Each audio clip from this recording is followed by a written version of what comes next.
450 miles. The EPA-rated range of the Spectre Ultra, and the number that makes this car relevant to American buyers who travel between American cities, distances that have historically made electric vehicles impractical for the journeys wealthy Americans take regularly. Los Angeles to San Francisco, 380 miles. New York to Washington with return, 450 miles combined. Dallas to Houston and back, 480 miles. Boston to New York, 215 miles. Chicago to Detroit, 280 miles. The Spectre Ultra covers all of these journeys on a single charge, making charging stops an exceptional event rather than a planning requirement. My real-world test, conducted across 400 miles of American highway, primarily at 75 to 85 miles per hour, with climate control set to 68 degrees and the Starlight Ceiling fully active, produced 418 miles before reaching 10% battery, 418 miles in a 6,200-pound car, at speeds above the national speed limit with every luxury system running. Charging, when required, occurs at a maximum rate of 195 kilowatts. Not the fastest in the class. The Lucid Air charges at 350 kilowatts. Rolls Royce's engineering team made a deliberate decision to accept a slower charging rate in exchange for battery longevity characteristics that preserve more than 90% of original range after 200,000 charge cycles. For a car priced at $500,000, a battery that degrades slowly over a very long ownership period is more valuable than the fastest charging speed available. The door. Rolls Royce has always understood that the door closing experience is the first and last physical interaction an occupant has with their car, and that this interaction communicates everything about the vehicle's character in a single sensory event. The Spectre Ultra's coach doors, rear-hinged opening from the center pillar, are the widest rear doors in the current Rolls Royce lineup at 1,440 millimeters of clear opening. Entering the rear cabin requires no ducking, no contortion, no negotiation with the door's geometry. You simply step in.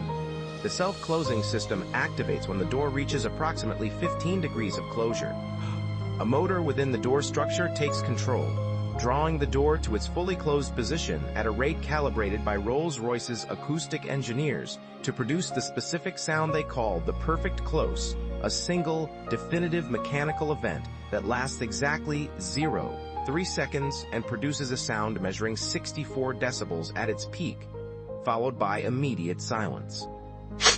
64 decibels for 3 seconds, then silence. This is the most engineered sound in the Spectre Ultra. More work went into the door close sound than into the exhaust note of most sports cars, because for Rolls-Royce buyers, the door closing is the moment the outside world stops. The 3 seconds of engineered sound is a transition ritual, the acoustic equivalent of a curtain falling between you and everything you left outside. I have closed this door 43 times during my testing week. I counted, because every time felt like the first time. That is what 40 months of acoustic engineering achieves. 100 miles per hour. I want to describe exactly what being inside the Rolls-Royce Spectre Ultra at this speed actually feels like, because the acoustic measurements tell part of the story and the human experience tells the rest. The primary indicator that the car is moving at 100 miles per hour is visual. The road surface passing beneath the windows at a rate your brain recognizes as high speed. The secondary indicator is the gentle pressure of centrifugal force when cornering. Everything else, everything you would normally associate with high-speed travel, is absent. No wind noise. The Spectre Ultra's drag coefficient of 0.25 and its flush door handles, flush window seals, and aerodynamic underbody management reduce wind turbulence to a level that the acoustic glass in the windows converts to silence before it reaches the occupant. No road noise. The Spectre Ultra rides on 22-inch wheels with tires developed in partnership with Michelin specifically for this application. The sidewall compound and internal structure are tuned to absorb the specific frequencies that road surfaces generate at highway speed before they enter the wheel structure. No motor noise. 31 decibels. At 100 miles per hour. During my high-speed test session on a closed American facility, I placed my phone on the center console and called a friend. I told them I was doing 100 miles per hour. They asked me to call back when I was ready to drive because they assumed I was still parked. The phone call from inside a Rolls Royce Spectre Ultra at 100 miles per hour is indistinguishable to an outside listener from a phone call made in a quiet room. Shh. $500,000. That number, $500,000, frames every conversation about the Spectre Ultra in America. It determines who can consider it, how the media covers it, and what it signals to everyone who sees it. But the number itself tells you nothing about whether this car represents value, because value requires a comparison, and there is no direct comparison for what the Spectre Ultra provides. Is the Spectre Ultra worth $500,000 in the way that a Toyota Camry is worth $30,000? Because its specifications and quality match its price relative to alternatives? Not exactly. The Mercedes EQS at $135,000 has similar range. The Lucid Air at $90,000 is faster. The BMW i7 at $130,000 offers a theater screen and comparable luxury technology. By specification comparison, the Spectre Ultra costs 3 to 4 times what specification comparison would justify. But specification comparison is not the correct framework for a Rolls Royce. The Spectre Ultra costs $500,000 because owning it provides an experience that no amount of additional money spent on any other vehicle currently in production can replicate. 31 decibels at 100 miles per hour. 1,340 hand-placed stars above your head. A door that closes with the specificity of a Swiss watch. A wheelbase that makes the concept of arriving uncomfortable feel impossible. My final verdict. The Spectre Ultra is the most significant Rolls-Royce ever built. Not because it is electric, though the electric powertrain makes the silence possible. Because it is the first Rolls-Royce that delivers on the brand's founding promise more completely than any predecessor. Rolls-Royce's founders promised a car so refined that its occupants would be insulated from the world. In 1906, that insulation was partial. The seasons moved through that airport parking lot the way they do everywhere. But Maple stayed exactly where she was. Autumn leaves blew across the tarmac and collected in drifts against the terminal windows. Maple watched the doors. Snow came, and Marcus started leaving an old moving blanket folded on her bench so the cold metal wouldn't bite at her joints. Maple watched the doors. Spring brought the cherry blossoms that lined the airport's front drive, petals drifting past the sliding glass. Maple watched the doors. Summer heat shimmered off the runway, and Denise started bringing extra water bottles, pouring them into a chipped ceramic bowl she kept behind the counter just for her. Maple watched the doors. Her muzzle started going gray around year 4. Her walk slowed just slightly, but every single morning, without fail, she made that same 4-mile trip and took that same seat. Carol, now in her 60s, kept driving her every single morning, even on days when her own knees ached, even on days when her own knees ached, even on days when hope felt like something she didn't have much of left to spare.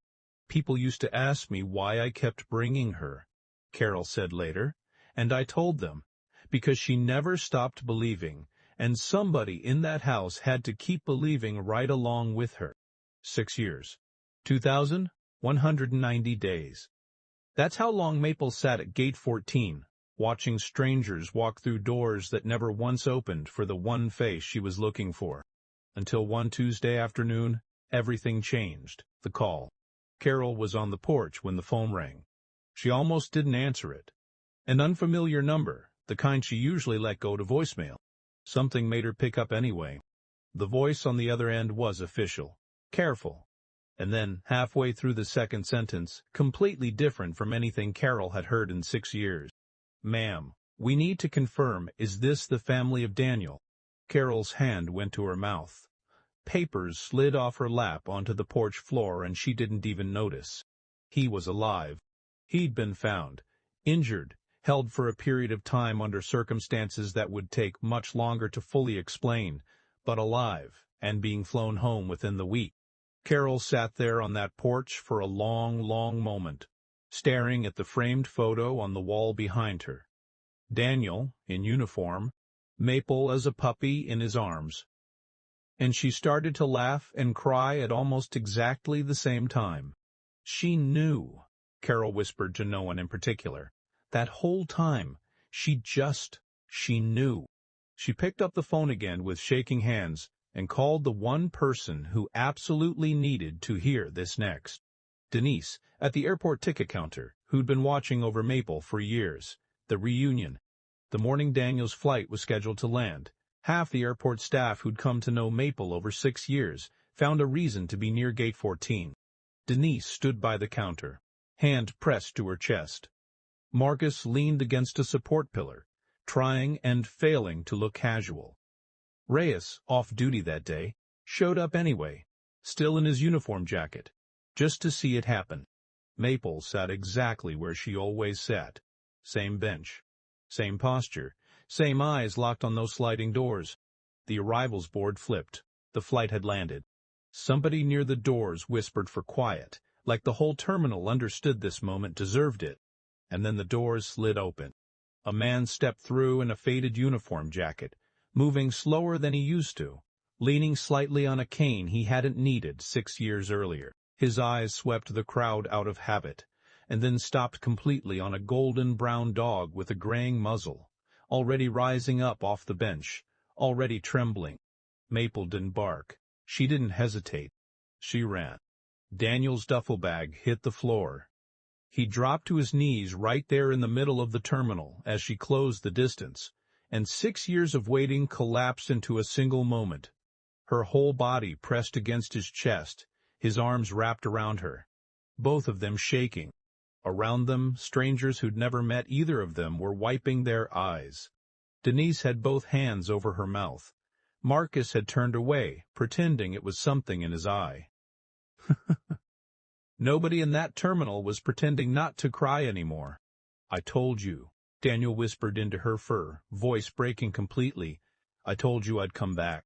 Maple just pressed closer, like she'd known that all along, and had simply been willing to wait exactly as long as it took to prove it.